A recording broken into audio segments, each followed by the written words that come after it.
पहले लालू प्रसाद यादव के घर में तो देख लीजिए, एक की मांग पे सिंदूर लगाते हैं और दूसरे की बात करते हैं। बीच में ना बोले, गुजरात में सिंदूर बीच में मत बोलिए मैडम, बीच में मत बोलिए, माइक नीचे रखिए। पर्सनल हो रहा है। तो नमस्कार, आप सभी का मेरे यूट्यूब में स्वागत है दोस्तों। आज सेशन देने वाले हैं, देखिए आरजेडी प्रवक्ता टुडे लाइव चार घोटाला लालू यादव के। देखिए कितना बेइज्जती हुआ है डिबेट शो में। आप लोग पूरे वीडियो में बना रहिए। कुछ प्रवक्ता ऐसे होते हैं जिनको जलील होने के बाद ही चैन मिलता है। ऐसी ही एक प्रवक्ता है प्रियंका भारती, जिसको हर टीवी डिबेट में जलील करके भगाया जाता है। ये इतना बेशर्म प्रवक्ता है, जब इसके पास सवालों के जवाब नहीं होते तब ये एंकर से लड़ जाती है। आज के वीडियो में इसको रोस्ट करने वाले वीडियो में लाया हूं, तो चलिए वीडियो शुरू करते हैं। आप किस लेवल तक गिर गए? आप घर घर सिंदूर पहुंचाने पहुंच गए।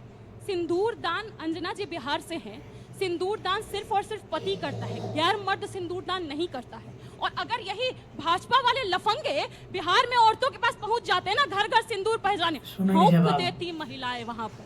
जिस हौंकने की बात आज कर रहे हैं प्रधानमंत्री जी, उसी तरीके से हौंक देती। अभी बदत है भाई, अभी बदत है। ठीक है, छोटा सा सवाल, उसके बाद से जवाब, उसके बाद से मैं यहाँ के सवाल लूंगी। दो सवाल हर हिस्से से लेंगे, आप लोग तय कर लीजिए आपस में। बोलिए। सबसे पहले जो दूसरों को लफंगा बता रही हैं, जो सिंदूर की बात कर रही हैं, पहले लालू प्रसाद यादव के घर में तो देख लीजिए, एक की मांग पे सिंदूर लगाते हैं और दूसरे की बात करते हैं। बीच में ना बोले, गुजरात में सिंदूर बीच में मत बोलिए मैडम, बीच में मत बोलिए, माइक नीचे रखिए, पर्सनल माइक नीचे रखिए। ठीक है, मैं आपकी आपत्ति दर्ज करती हूँ। पर्सनल अटैक करके कोई फायदा नहीं है। टॉपिक पे रहे। एक मिनट, कैसे पर्सनल? तेज प्रताप यादव क्या मंत्री नहीं थे बिहार सरकार में? पार्टी ने उनके खिलाफ कार्रवाई की है ना। पार्टी, अगर आप नैतिकता की बात कर रहे हैं, इसीलिए मैंने कहा लफंगे शब्द का इस्तेमाल किया, तो बिल्कुल ये बात भूली जाएगी जो इनका नेता रहा है उसने ऐसा बयान दिया, उसके बाद मैं उसकी आपत्ति दर्ज कर रहा हूं। दूसरा, इनके ही मंत्री रहे सुरेंद्र यादव, वो भारतीय सेना को हिजड़ों की फौज बता देते हैं। क्या बात कर रहे हैं? झूठ नहीं है मैडम, 2023 का उनका बयान है, अग्निवीर जब स्कीम लॉन्च हुई। अगर जानकारी ना हो तो पढ़िए लिखिए। मैं ये उम्मीद, चौथी पास तेजस्वी यादव, 8वीं पास राबड़ी देवी, 5वीं पास क्या बौखला क्यों गई है आज दीदी? दीदी बौखलाई हुई है भाई।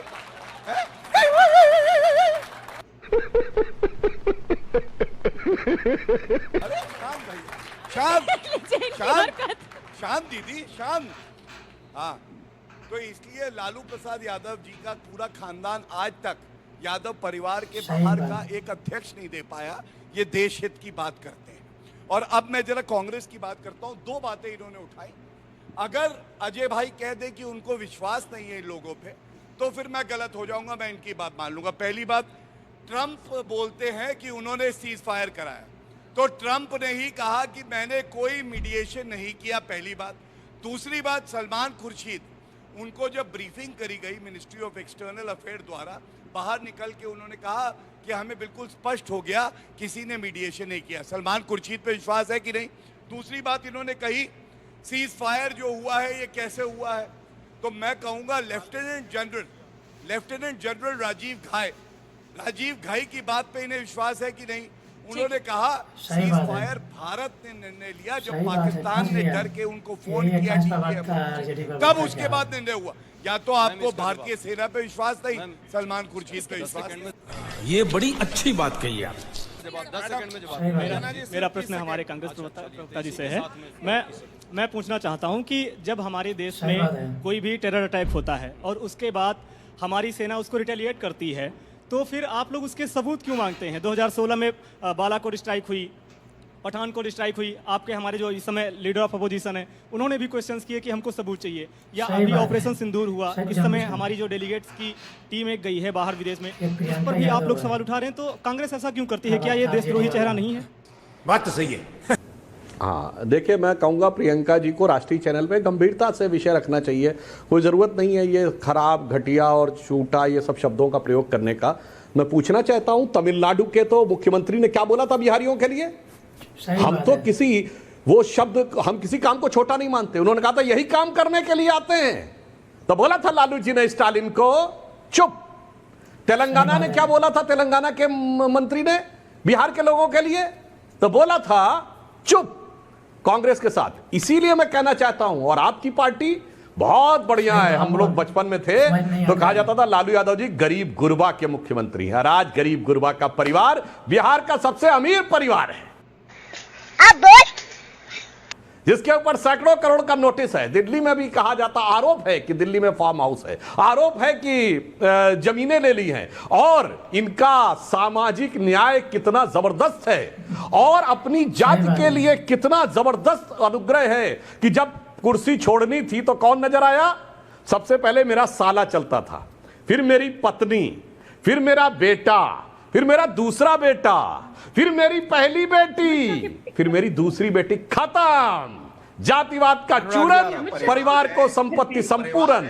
बताइए, आपके रामकृपाल यादव जी इतने पुराने लेफ्टिनेंट थे, मीसा भारती के लिए खैट से छोड़ दो सीट। इसीलिए मैं कहना चाहता हूं, परिवार के अलावा किसी को सत्ता दी हो तो बताइए। ये दोनों पार्टियां खड़ी हुई हैं, 30-30 साल हो गए इन पार्टियों को बने हुए, 35 ईयर्स 1990 से आज तक। राष्ट्रीय अध्यक्ष और मुख्यमंत्री का पद मिलेगा तो किसी यादव जाति के व्यक्ति को नहीं मिलेगा, सिर्फ हमारे परिवार में रहेगा। अन्यथा बता दे, हमने 2 यादव सीएम बनाए, बाबूलाल गौड़ और मोहन यादव। ये दूसरा बना बता दे तो मैं चुनौती के साथ कहता हूं, परिवार के बाहर किसी को कुछ नहीं, से चूरन देना है और सारी शक्ति अपने हाथ में संपूर्ण लेना। सही पकड़े हैं कि हर बात पर आपको लगता है कि चुनाव आयोग दोषी है। अरे आपको अपनी मेहनत पर यकीन है ना, आपने जो किया उस पर यकीन है ना। अभी भी आप कह रहे हैं 295 प्लस आप जा रहे हैं ना, तो फिर ये संदेह पैदा करने की क्या वजह है? एक नैरेटिव, पहले आपका चुनावों में कोई नैरेटिव नहीं चला, फिर उसके बाद अब आप एक नया नैरेटिव ठीक नतीजों से एक दिन पहले लेकर आ गई हैं। कौन सा नैरेटिव? कौन सा नैरेटिव पूजा जी? आपको नहीं पता? मेरा नाम पूजा नहीं है, अमृता जी। अमृता जी, मेरा नाम पूजा नहीं है। आप प्रियंका हैं, मैं पूर्णिमा हूं, और मैं उस नैरेटिव की बात कर रही हूं जो लगातार 2 दिन से आपके नेता फैला रहे हैं, जो लगातार 2 दिन से चुनाव आयोग पर आप लोग सवाल खड़े कर रहे हैं। अचानक से आपकी घबराहट और बौखलाहट इतनी तेजी के साथ बिफरने क्यों लगी है? बस हवा निकल गई। बौखलाहट वो लोग रखे हैं जो मोदी जी के गोद में खेल रहे हैं, बौखलाहट विपक्ष नहीं रखता। कभी कभी ऐसी शब्दावली का इस्तेमाल करती है ना प्रियंका जी। आप किसकी गोदी में खेल रही हैं? मैं मीडिया की बात कर रही हूँ। आप किसकी गोदी में खेल रही हैं? आप किसकी गोदी में खेल रही हैं? आप लोगों को बिल्कुल तमीज नहीं है कि कौन से शब्द, कैसे शब्द कहाँ बोलने हैं। आप लोग पता नहीं किस बात के प्रवक्ता बनकर बैठ जाते हैं। कौन किसकी गोदी में? मोदी जी की गोदी में कौन है ये बताइए। आप किसकी गोदी में बैठती हैं? आपसे सैंपल आप किसकी गोदी में बैठती हैं? प्रियंका कुशवाहा किसकी गोदी में बैठती हैं? आप गोदी में कंसिडर करती हैं? आप किसकी गोदी में बैठती हैं?